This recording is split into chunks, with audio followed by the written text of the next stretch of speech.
Coming up today, ahead of her upcoming trips to Russia, China and Laos, President Park Geun-hye calls for stronger national security in the face of North Korea's threats. She plans to ask for more international support while overseas. The new leader of the main opposition party starts her first official day on the job. A vocal critic of THAAD, Chumie is expected to shift her party's stance on the deployment of the US missile defense system. First, South Korea's embassy in Beijing issues a fresh warning to South Koreans in China. It urges vigilance amid concerns North Korea could try to kidnap people after a high-level diplomat fled to the south. Stay tuned for these stories and more.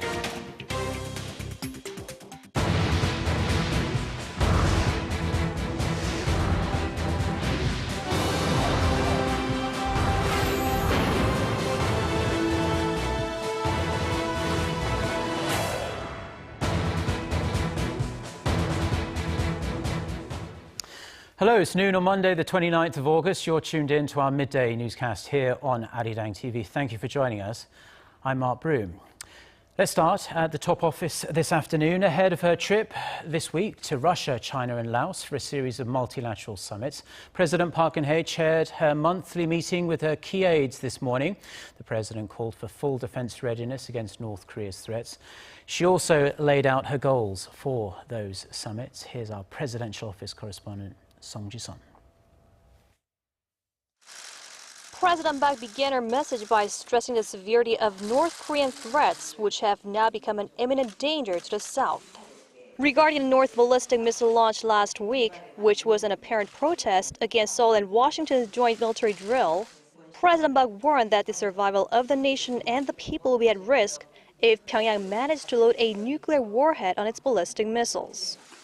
이제 북한의 핵과 미사일은 단순한 불안 요인이 아니라 우리 안보에 매우 심각한 현재의 위협이 되고 있습니다.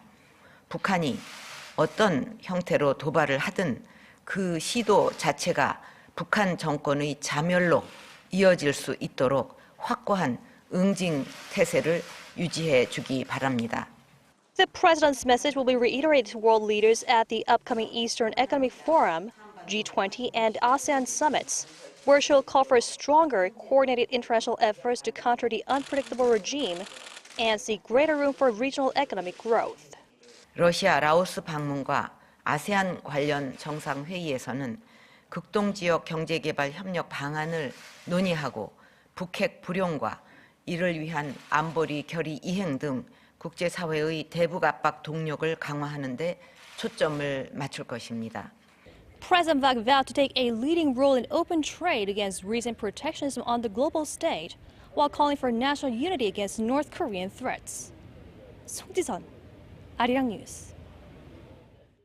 Now, the newly elected leader of Korea's main opposition Jinju party is staking out a clearer position as chief regarding the deployment of the Terminal High-Altitude Area Defense Missile System, THAAD. Unlike her predecessor, Chumie is strongly against it. Shin Se-min has more on that and the reaction from rival parties.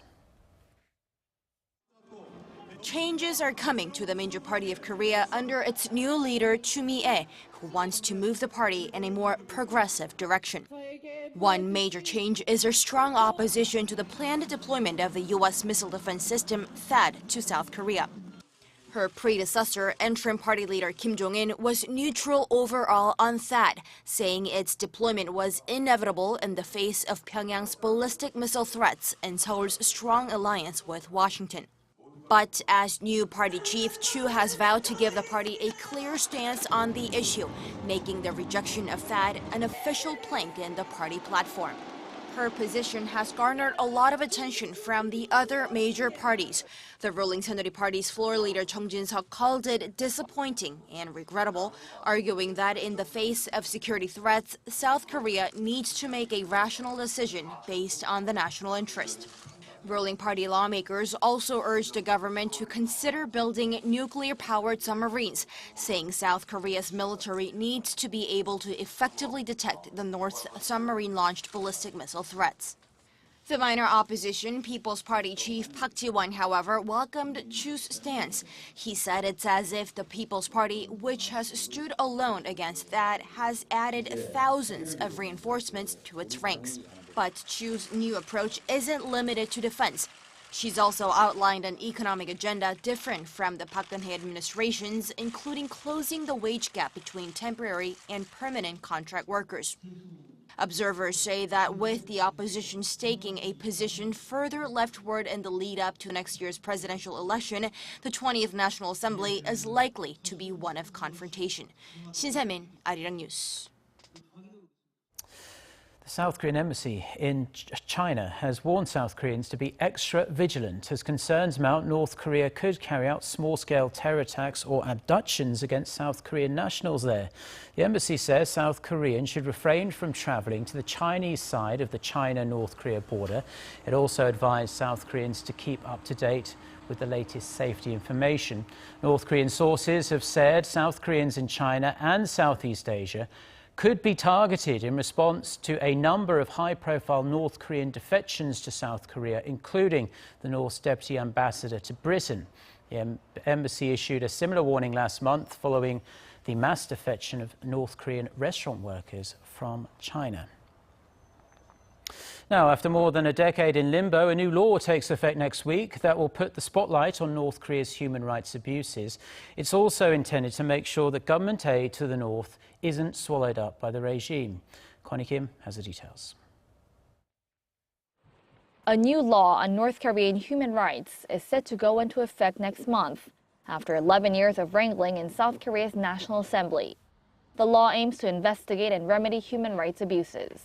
The law was first submitted in 2005, but was held up in Parliament as the political parties clashed over which ministry should oversee a new reference archive on the North's human rights violations.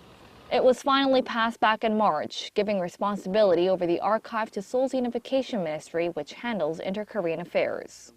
The law also provides for the establishment of a North Korean Human Rights Foundation, which would propose policies that could pressure the North to change its behavior. Also, humanitarian aid from the South Korean government will prioritize North Korean children and pregnant women. That assistance will be monitored to make sure it does not end up in the hands of Pyongyang's military or leadership. With the passing of the human rights law back in March, there is speculation that the Park Geun-hye administration may move to separate its policies on the North Korean citizens from those concerning the leadership. Some experts say the Park administration will turn up the pressure on the North even more on the basis of its human rights violations, in addition to the already strong existing sanctions. Connie Kim, Arirang News. Now, South Korea's National Assembly is holding a two-day hearing on the Oxy toxic humidifier disinfectant case, one of Korea's worst consumer product scandals to date. Lawmakers will quiz the government and officials of companies to be held accountable for damages and call for measures to ensure something similar never happens again.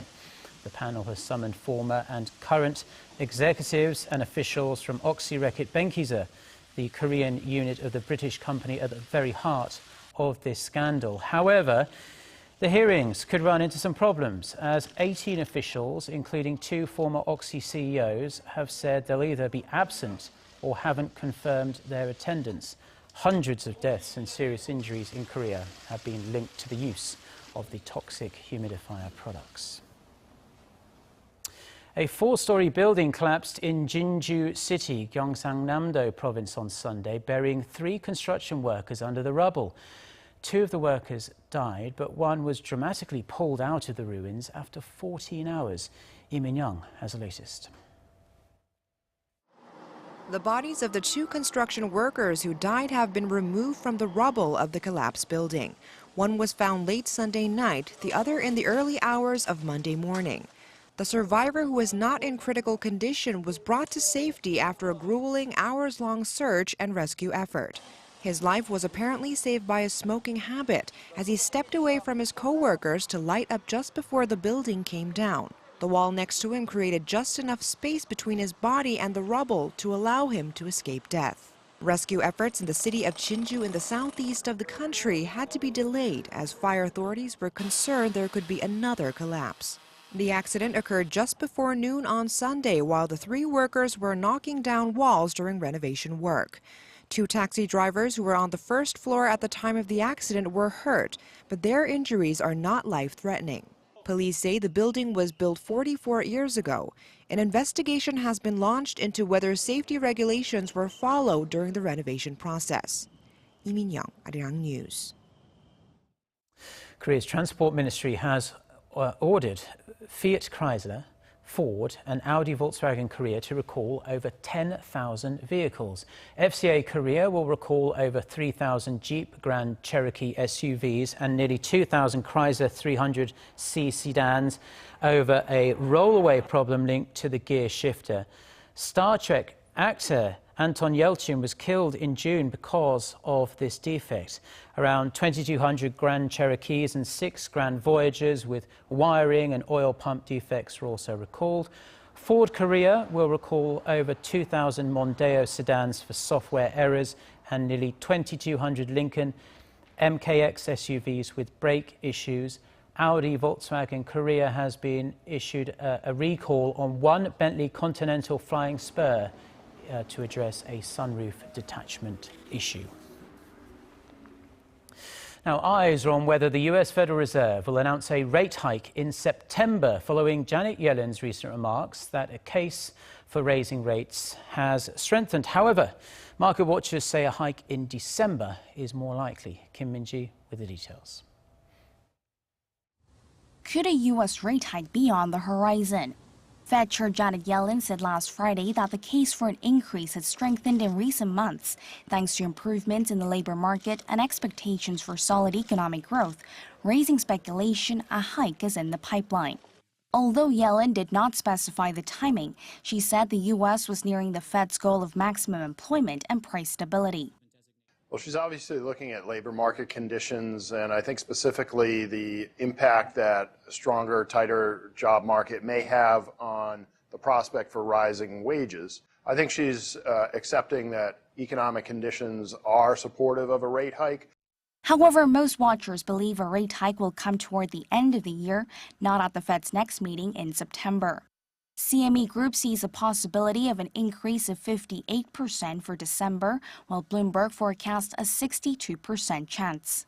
This as the U.S. still has to gauge the possible fallout from Britain's decision to leave the European Union, and because Europe and Japan are pursuing negative interest rate policies. We do think that she's okay with hiking rates sometime in 2016, but the market's perception of what's going on today is that they are more inclined to hike in December versus September. The Fed raised its interest rates for the first time in nearly a decade last December, but has since kept its rates steady on the back of a global slowdown, market volatility, and tepid economic data. The Fed has 3 more policy meetings scheduled for this year. Kim Min-ji, Arirang News. Now, staying in the US, and the race to the White House is heating up. Republican nominee Donald Trump has pledged to get tough on immigration after critics from within his own party accused him of going soft on the issue. The tough talk comes as polls show the billionaire businessman is closing the gap on Hillary Clinton. Kim Jong-soo has more. Donald Trump stirred fresh controversy during a campaign speech in Iowa on Sunday, when he said he would institute a tracking system that will ensure immigrants who overstay their visas are quickly removed from their country. On day one, I'm going to begin swiftly removing criminal illegal immigrants from this country, including removing the hundreds and thousands of criminal illegal immigrants that have been released into the United States and United States communities under the incompetent Obama-Clinton administration. Trump also proposed an online verification system that will prevent illegal immigrants from gaining access to social welfare. We're going to build a great wall on the border, and we're going to institute nationwide E-Verify, stop illegal immigrants from accessing welfare and entitlements. And experts see Trump's remarks as a response to criticism from hardline Republican conservatives, who argued Trump had pivoted from his past hardline stance in a bid to win over Hispanic voters. His rival Hillary Clinton continues to come under fire as well, were unethical donations paid into her foundation before and during her tenure as Secretary of State. A new national poll from Morning Consult, taken from August 24th to 26th, shows Trump has closed the gap on Clinton from 6% to less than 3%. Both candidates remain highly unpopular among the general public, with 58% of voters saying they have an unfavorable view of Trump and 57% saying the same about Clinton. Kim Jung-soo, Arirang News.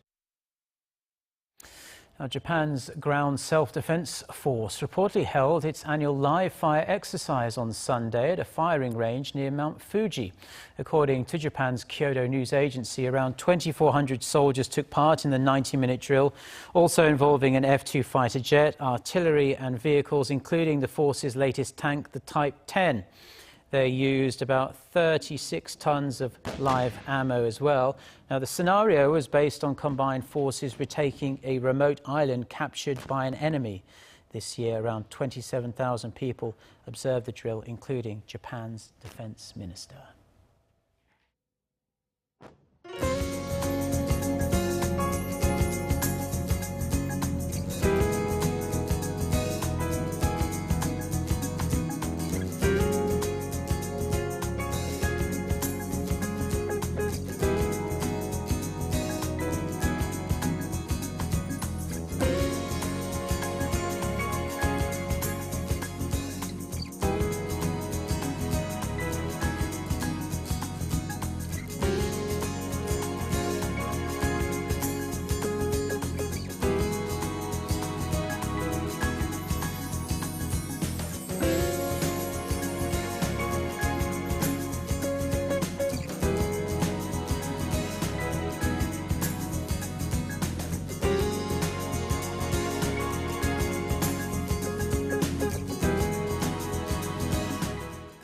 Well, those are the stories we are following on this Monday afternoon here in Seoul. I'm Mark Broom. Thank you as always for watching. We'll be back throughout the day with more newscasts. Our next bulletin coming up at 3 p.m. Korea time. So until then, goodbye.